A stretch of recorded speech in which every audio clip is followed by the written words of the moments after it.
తన ఆటలు సాగడం లేదని ఏపీ పబ్లిక్ను జగన్ బ్యాచ్ కన్ఫ్యూజ్ చేస్తోందా? విమర్శలకు ఆరోపణలకు తేడా తెలియడం లేదా వైసీపీ నేతలకు? వ్యక్తిత్వ హననానికి పాల్పడుతూ రెచ్చగొట్టేలా కూటమి నేతల్ని ఎందుకు ఉసిగొల్పుతున్నారు? పాలిటిక్స్ చేసే ఇష్యూ లేకనా జనంలోకి వెళ్తే సమాధానం చెప్పలేమన్న భయమా? హోంమంత్రి అనితపై అనుచిత వ్యాఖ్యలు, మెగా డిఎస్సీ ఎపిసోడ్ను ఎందుకు సజీవంగా ఉంచుతోంది వైసీపీ? ఓటుతో బండకేసి కొట్టిన ప్రజల కష్టాలను సర్కారుకు ఎత్తి చూపాల్సిన బాధ్యత నుంచి జగన్ అండ్ బ్యాచ్ ఎందుకు తప్పించుకు తిరుగుతోంది? సొంత ఎజెండానే ఎందుకు డ్రైవ్ చేస్తోంది? మరి కూటమిలో ఉన్న నేతలను ఒక్కో రోజు ఒక్కో వర్గం నేతలపై మాటల దాడి వెనుక జే వర్గం మర్మమేంటి?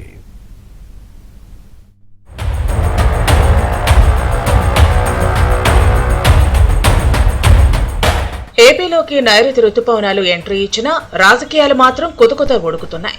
2014-2019లో నాటి తెలుగుదేశం ప్రభుత్వంపై ఎలాంటి రాజకీయ బురద చల్లారో సేమ్ టు సేమ్ అదే కులం కార్డును ప్రయోగించేందుకు ఒక పెయిడ్ బ్యాచ్ ను జగన్ రన్ చేస్తున్నారని విమర్శించారు మంత్రి లోకేష్. తాడేపల్లి ప్యాలెస్ కు కూతవేటు దూరం నుంచి సమరసింహారెడ్డి మూవీలో ముద్దుల మావయ్య బాలకృష్ణ రేంజ్ లో జగన్ కు పంచ్ డైలాగ్ విసిరారు లోకేష్. డిఎస్సీపై ఎలాంటి అనుమానాలున్నా సమాధానం చెప్పేందుకు సిద్ధంగా ఉన్న దమ్ముంటే, ధైర్యం ఉంటే తన సవాల్ స్వీకరించి చర్చకు రావాలని ఓపెన్ ఛాలెంజ్ విసిరారు మినిస్టర్ లోకేష్. ఒక పెయిడ్ బ్యాచ్ పెట్టుకున్నాడు, ఒక రిటైర్డ్ పనికిమాల ఐఏఎస్ ఆఫీసర్. ఆయన రాష్ట్రానికి ఎలాంటి పని చేయని వ్యక్తిని తీసుకొచ్చి పెట్టి ఒకే సామాజిక వర్గానికి చెందిన వాళ్ళందరికీ స్పోర్ట్స్ కోటా కింద ఇస్తానన్నారు. ఇప్పుడు మేము బయట పెట్టి ఆ మనిషి ఎక్కడున్నాడు? క్షమాపణ చెప్పాలి కదా, చెప్పమనండి. ఇప్పుడేని అంటే అబద్దాలు చెప్పి మా పైన బురద జల్లి పారిపోతున్నారు. నేను ఇక్కడ నుంచి ఉన్నా కరెక్ట్ గా జగన్ ఇంటికి నేను తిప్పి కొడితే 200 మీటర్లు కొట్టలేను. I'm ready for debate any time. రమ్మని చెప్పండి, I'm ready for debate and discussion. అంతేగాని ఏసీ రూముల్లో కూర్చుని మాకు లెక్చర్లు ఇవ్వాల్సిన అవసరం లేదు. వాస్తవాలంటే పెట్టి ఒకటి నడిపించారా? అయ్యా 240 కేసులు వేసి ఎందుకు ఆపలేదు? డిఎస్సీ ప్రాసెస్ పారదర్శకంగా నడిపించాం. కూటమి సర్కారు నిర్వహించిన మెగా డిఎస్సీని ఆపటం పులివెందుల ఎమ్మెల్యే జగన్ తరం కాదన్నారు మంత్రి లోకేష్. గతంలో ఉన్న కేసులను ఏఏ ద్వారా సర్టిఫై చేయించి దేశంలో ఎక్కడా జరగని విధంగా అత్యంత పారదర్శకంగా 16,000 టీచర్ పోస్టుల నియామకాన్ని నిర్వహించామని, త్వరలోనే మరో డిఎస్సీ నిర్వహిస్తామని గ్రాండ్ గా ప్రకటించారు లోకేష్. నన్ను మీరు ప్రశ్న అడుగుతారు, కానీ పులివెందుల ఎమ్మెల్యే వైజాగ్ వెళ్ళినప్పుడు మీరు ఒక్క ప్రశ్న అడిగారే? అంటే మీరు అడుగుతున్నారా, ఆయన పారిపోతున్నారా, లేదంటే మీరు అడగరా? సో నేను అన్ని ప్రశ్నలు తీసుకున్నా. ఇది ప్రజాస్వామ్యం. అధికారంలో ఉన్న వాళ్ళు, ప్రతిపక్షంలో ఉన్న వాళ్ళు అన్ని సమాధానం చెప్పాలి. కరెక్ట్. ఆయన ఎందుకు చెప్పడబ్బా? దయచేసి అడగండి. ఆయన ఎప్పుడు పారిపోతున్నాడు? 100%. నేను చెప్పిన జగన్ ఎన్ని జన్మలు ఎత్తినా డిఎస్సీని ఆపలేడు రాబాయ్. ఎందుకంటే పారదర్శకంగా నేను నడిపించా. గతంలో పడిన కేసులని తీసుకుని ఏ ఇంజన్లో పెట్టి ఏ కారణాల వల్ల కేసు పడినాయి, సబర్బాల్ జడ్జిమెంట్, హారిజాంటల్ వర్టికల్ రిజర్వేషన్ అంటే ఏంటి, నేను వెరీ కాంప్లికేటెడ్ సబ్జెక్ట్ అని నేను ముందర నేర్చుకుని స్టడీ చేసి పర్ఫెక్ట్ నోటిఫికేషన్ వేసి భారతదేశ చరిత్రలోనే ఎక్కడ జరగని విధంగా మేము నోటిఫికేషన్ చేశాం. బెంగళూరు, తాడేపల్లి, హైదరాబాద్ వీడి ఆంధ్రప్రదేశ్ వైపు చూస్తే అభివృద్ధి కనిపిస్తుంది. ప్రిజనరీ చుట్టూ ఎప్పుడూ రౌడీలే ఉంటారు. మహిళల్ని కించపరిచేవారిని, తిట్టేవారిని ఆయన తన చుట్టూ పెట్టుకుంటారని లోకేష్ విమర్శించారు. కోడిగుడ్డుకు పరిశ్రమకు తేడా తెలియని వాళ్లు మంత్రులుగా చేయబట్టే పరిశ్రమలు పారిపోయాయని ఎద్దేవా చేశారు. జగన్ ఆంధ్రప్రదేశ్ లో నివసిస్తే ఇక్కడి అభివృద్ధి ఏంటో కనిపిస్తుంది. వారంలో బెంగళూరు, తాడేపల్లి, హైదరాబాద్ లలో ఉంటే ఎలా అని ఫీల్డ్ లో తిరిగి వాస్తవాలు తెలుసుకోవాలంటూ పులివెందుల ఎమ్మెల్యేలకు చురకలు అంటించారు మంత్రి లోకేష్. ఐటీపై అవగాహన లేకుండా సరిద్వారా ఓట్లు తీసేస్తున్నారన్న వైసీపీ వాదనలు కొట్టిపారేసిన లోకేష్ ప్రిజనరీకి, విజనరీకి తేడా ఏంటో గమనించాలంటూ చమత్కరించారు.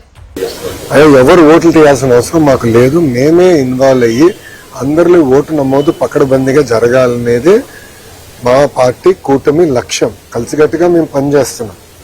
ఇప్పుడు కావాలని ఆరోపణలు చేస్తున్నారు. మా దగ్గర ఉన్న డేటా అంతా పబ్లిక్లీ అవైలబుల్ డేటా. వాళ్ళు కొంచెం ఐటీలో అవగాహన లేని వ్యక్తులు ఏదంటే అది మారుతారు. మాకు కొంచెం ఐటీ అవగాహన ఉన్న వ్యక్తులు కనుక ఒక యాప్ తయారు చేసి మా కార్యకర్తలకు సులభంగా చేసాం. ప్రిజనరీకి, విజనరీకి చాలా తేడా ఉంటుంది స్వామి. ప్రిజనరీ ఎప్పుడు ప్రిజన్ వైపు అంటే జైలు వైపు చూస్తాడు. రౌడీలు ఉంటారు ఆయన చుట్టూ, మహిళల్ని తిట్టే వాళ్ళు ఉంటారు, మహిళల్ని కించపరిచే విధంగా మాట్లాడే వాళ్ళు ఉంటారు. ఎవరైతే గతంలో దాడులు చేశారో ఒక వ్యక్తి పైన 25 కేసుల వ్యక్తి ఏదో దేవుడిలాగా చూపించే వాళ్ళు. విజనరీ ఎప్పుడు ప్రజలకు ఉద్యోగాలు కల్పించాలి, ఉపాధి కల్పించాలి, ఎప్పుడు లేని విధంగా పెట్టుబడులు తీసుకురావాలి మా లక్ష్యం. ఈరోజు భారతదేశంలో 100 రూపాయలు పెట్టుబడులు వస్తే 25 రూపాయలు ఆంధ్ర రాష్ట్రంగా వస్తున్నాయి. దాని కారణం ఏంటి? Brand CBN. పెద్ద ఎత్తున పెట్టుబడులు తీసుకొస్తున్నాం, ఇంకా తీసుకొస్తాం. ఏపీ హోంమంత్రి అనితపై వైసీపీ నేత గుడివాడ అమర్నాథ్ చేసిన కామెంట్స్ ఆ పార్టీ నిజ స్వరూపాన్ని బహిర్గతం చేస్తున్నాయని విమర్శించారు లోకేష్. 5 ఏళ్ల విఫల పాలనలో శాంతి భద్రతలు, అభివృద్ధిపై ఆ పార్టీ వద్ద సమాధానాలు లేక మహిళల్ని కించపరిచేవారని, తిట్టేవారని, తన చుట్టూ ప్రెసిడెంటరీ అయిన జగన్ రెడ్డి పెట్టుకుంటారని, కోడిగుడ్డుకు పరిశ్రమకు తేడా తెలియని వాళ్లు మంత్రులుగా చేయబట్టే పరిశ్రమలు ఏపీ నుంచి పారిపోయాయని గుర్తు చేశారు మినిస్టర్ లోకేష్. దళిత నాయకురాలు మంత్రి అనితపై గుడివాడ అద్భుతంగా మాట్లాడారని, జగన్ కితాబు ఇవ్వటం దేనికి సంకేతమని నిలదీశారు. ఇప్పుడు కోడిగుడ్డుకి ఇండస్ట్రీకి కోడిగుడ్డు మధ్యన తేడా తెలియదు. ఇండస్ట్రీ ఎప్పుడు వస్తుందంటే కోడి ముందలు వచ్చిందా గుడ్డు ముందలు వచ్చిందా అని చెప్పి ఆనాడు మొత్తం భారతదేశం మనం చూసిన నవ్వే పరిస్థితి. అందుకే ముద్దుగా కోడిగుడ్డు మంత్రి అని పేరు పెట్టిన ఆయన గౌరవ హోంమంత్రి గారు ఆమె వేసుకున్న బట్టల పైన అట్లా మారడం చాలా చాలా బాధాకరం. జగన్మోహన్ రెడ్డి అంట గుడివాడ అమ్మర్కి ఫోన్ చేసి చాలా అద్భుతంగా చేశామని చెప్పాడంట. అంటే ఎక్కడ పోతున్నారండి వీళ్ళు? జగన్మోహన్ రెడ్డి గారు నేను సూటిగా ఒక విషయం ప్రశ్నిస్తున్నాను.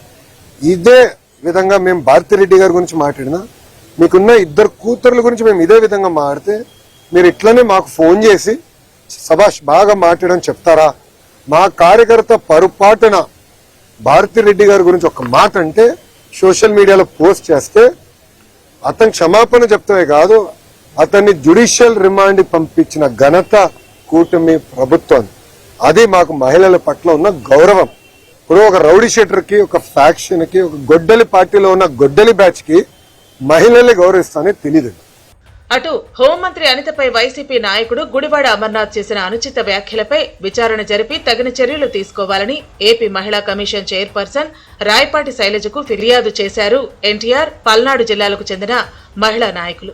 రాజకీయాల్లో విమర్శలు, విధానాలు, నిర్ణయాలకే పరిమితం కావాలని, మహిళల వ్యక్తిత్వం, రూపురేఖలు, వ్యక్తిగత అంశాలను లక్ష్యంగా చేసుకుని మాట్లాడటం సమాజానికి తప్పుడు సంకేతాలు వెళతాయని, గుడివాడ కామెంట్స్ పై సమగ్ర విచారణ జరిపి సంబంధిత వ్యక్తిపై తగిన చట్టపరమైన చర్యలు తీసుకోవడంతో పాటు చేసిన వ్యాఖ్యలు ఉపసంహరించుకుని బహిరంగంగా క్షమాపణ చెప్పేలా చర్యలు తీసుకోవాలని కోరారు. మహిళల గౌరవాన్ని కించపరిచే వ్యాఖ్యలను కమిషన్ తీవ్రంగా పరిగణిస్తుందని, అందిన ఫిర్యాదును పరిశీలించి నిబంధనల ప్రకారం అవసరమైన చర్యలు తీసుకుంటామని హామీ ఇచ్చారు మహిళా కమిషన్ చైర్పర్సన్ రాయపాటి శైలజ.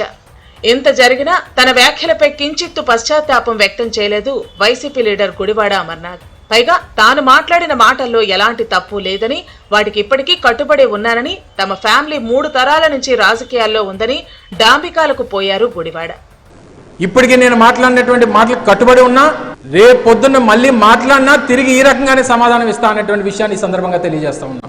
వారు చేస్తున్నటువంటి ఆ వ్యాఖ్యల్ని మా పార్టీ నాయకులు, కార్యకర్తలు సహించలేక బాధపడుతూ, ఎక్కడ తిరగబడితే, ఎక్కడ ప్రశ్నిస్తే కేసులు పెడతారు, మమ్మల్ని ఇబ్బంది పెడతారని చెప్పి భయంతో ఉన్నటువంటి మా పార్టీ నాయకులకి, కార్యకర్తలకి భరోసా ఇవ్వడానికి మాట్లాడినటువంటి విషయాన్ని ఈ సందర్భంగా తెలియజేస్తా ఉన్నాం.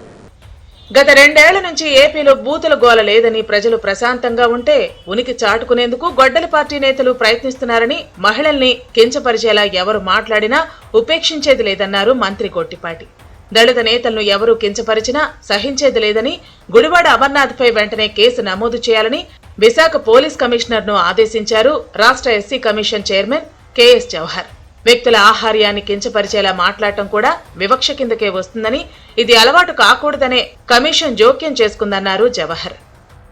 హోంమంత్రిపై అమర్నాథ్ గారు చేసిన, మాజీ మంత్రి అమర్నాథ్ గారు చేసినటువంటి వ్యాఖ్యల్ని సుమోటోగా తీసుకొని అట్రాసిటీ కేసు పెట్టమని సిపి వైజాగ్ని కోరటం జరుగుతూ ఉంది. ఆహార్యాన్ని కానీ, వ్యక్తిగత వస్త్రధారణ కానీ, అదేవిధంగా వ్యక్తిగతమైనటువంటి కించపరిచేటటువంటి వ్యాఖ్యలు ఏదైనా సరే వివక్ష కింద వస్తుంది. కనీస ధర్మాన్ని పాటించాల్సినటువంటి వ్యక్తులు కూడా ఈ విధంగా కించపరిచే విధంగా మాట్లాడటం వల్ల ఈరోజు దళితులు అవమానపడతా ఉన్నారు, దళితుల ఆత్మగౌరవం దెబ్బతింటా ఉంది.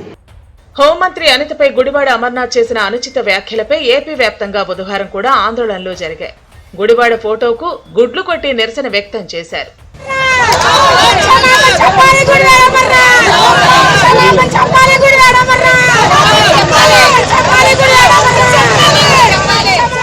ఇప్పటికే ఇప్పటికే హోంమంత్రి అనితపై మాజీ మంత్రి గుడివాడ చేసిన వ్యాఖ్యలపై ఏపీ అంతటా నిరసనలు వెల్లువెత్తుతున్నా డోంట్ కేర్ అన్న రేంజ్ లో రెచ్చిపోతున్నారు వైసీపీ నేతలు. కూటమి మహిళా ప్రజాప్రతినిధులపై అనుచిత వ్యాఖ్యలు ఆపటం లేదు. తాజాగా టీడీపీ ఎమ్మెల్యే వేమిరెడ్డి ప్రశాంత్ రెడ్డిని ఉద్దేశించి అనుచిత వ్యాఖ్యలు చేశారు వైసీపీ నేత ప్రసన్న కుమార్ రెడ్డి. రాజకీయాల్లో బచ్చాలంటూనే ప్రశాంతిరెడ్డి వ్యక్తిగత జీవితంపై వ్యంగ్యాస్త్రాలు సంధించారు నల్లపురెడ్డి.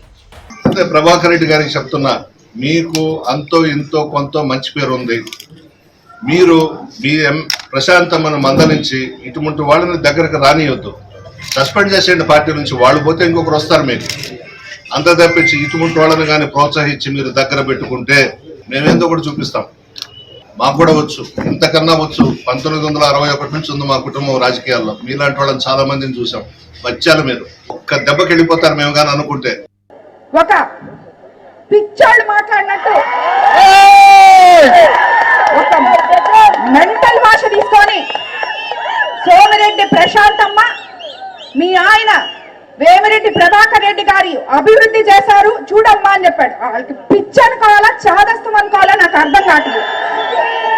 అతనికి మతి భ్రమించి మాట్లాడుతున్నాడు, మదమెక్కి మాట్లాడుతున్నాడు. ఎందుకంటే నేను సోమిరెడ్డి ప్రశాంతిరెడ్డిని వేమిరెడ్డి ప్రశాంతిరెడ్డిని నీకు అనవసరం. నన్ను ఏ రోజైతే ఎలక్షన్ ముందే నేను ప్రజలకి ఎవరు చెప్పని విధంగా నేను చెప్పి ప్రజల మన్ననలు పొందిందాన్ని నేను నల్లపురెడ్డి ప్రసన్నని అని చెప్పి నువ్వు చెప్పే ప్రసన్న నిన్ను తరిం కొట్టారు. ముందు బటన్లు నొక్కి జనానికి సంక్షేమం ఇచ్చినా 2 ఏళ్ల నాడు తనను ఓడించారని ఏపీ జనంపై కూటమి ప్రభుత్వంపై కక్ష పెంచుకున్నారు జగన్ రెడ్డి. చంద్రబాబు నేతృత్వంలో సర్కారు ఏర్పడ్డ తొలి రోజు నుంచే ఏదో ఒక అలజడి సృష్టించాలని దుష్ట పన్నాగం పన్నారు. విధివశాత్తు కూటమి వైపు ధర్మం ఉందో తెలియదు కానీ జగన్ రెడ్డి చేసిన పాచికలన్నీ పటాపంచలయ్యాయి. లాభం లేదనుకుని తన ఉనికి, తన పార్టీ వైసీపీ ఉనికి కోసం ఎలాగైనా కూటమి సర్కారును అన్పాపులర్ చేసేందుకు తాడేపల్లి బ్యాచ్ చేయని ప్రయత్నం లేదు. తన ఎజెండా మార్కు కుతంత్రాలన్నీ ఫెయిల్ కావడంతో ఫేక్ ప్రచారాన్ని నమ్ముకున్నారు పులివెందుల ఎమ్మెల్యే.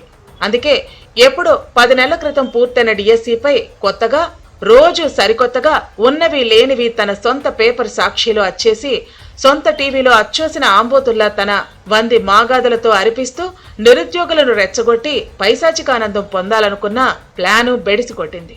ఇక ఇప్పుడు డిఎస్సీలో కులం కార్డు తీసుకొచ్చి అది కూడా ఎదురు తిరగటం జరిగిపోయింది. ఇప్పుడు వైఎస్ ఫ్యామిలీ మార్కు కుట్రను అమలు చేసే పనిలో భాగంగా దళిత నేత హోంమంత్రి అనితపై గుడివాడ చేత చేయించిన కామెంట్స్ కు క్లాప్స్ కొట్టడమే కాదు, శభాష్ అంటూ కితాబ్ ఇవ్వడమంటే మహిళలపై, దళితులపై జగన్ రెడ్డికి ఎంత పగుందో అర్థమవుతోంది. అధికారమే పరమావధిగా మారి part time politics, full time కుట్రలు చేస్తున్న జగన్ అండ్ వైసీపీని జనమే గమనించి సరైన సమయంలో సరైన నిర్ణయం తీసుకుంటారని ఆశిద్దాం.